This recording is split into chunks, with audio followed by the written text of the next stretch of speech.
Hi everyone, welcome to day 33 of our Spring Boot with Java series.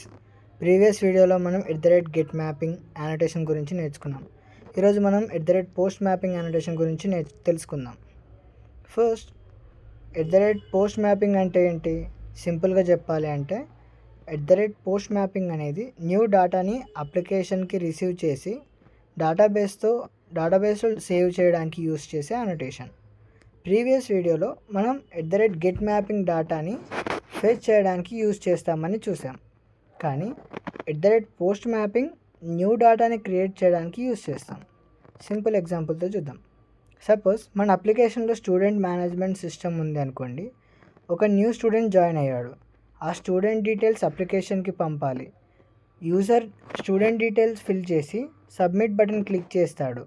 అప్పుడు ఆ request post mapping ఉన్న method దగ్గరికి వస్తుంది.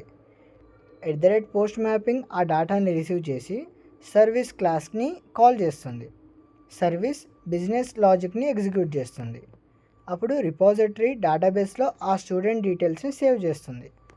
Student successfully save అయ్యాక success response యూజర్కి return అవుతుంది. Real life example చూద్దాం. మీరు బ్యాంక్లో న్యూ అకౌంట్ ఓపెన్ చేయాలి అనుకోండి. అప్లికేషన్ ఫామ్ ఫిల్ చేస్తారు. బ్యాంక్ ఎంప్లాయ్ ఆ డీటెయిల్స్ రిసీవ్ చేసి సిస్టంలో సేవ్ చేస్తాడు. అలాగే పోస్ట్ మ్యాపింగ్ యూజర్ నుండి డేటా రిసీవ్ చేసి డేటాబేస్లో సేవ్ చేస్తుంది.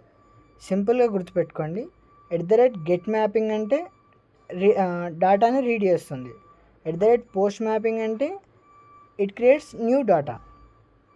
రియల్ ప్రాజెక్ట్స్లో న్యూ ఎంప్లాయ్ యాడ్ చేయడానికి, న్యూ కస్టమర్ రిజిస్టర్ చేయడానికి, ఒక కొత్త ప్రోడక్ట్ యాడ్ చేయడానికి, న్యూ స్టూడెంట్ సేవ్ చేయడానికి పోస్ట్ మ్యాపింగ్ యూస్ చేస్తారు.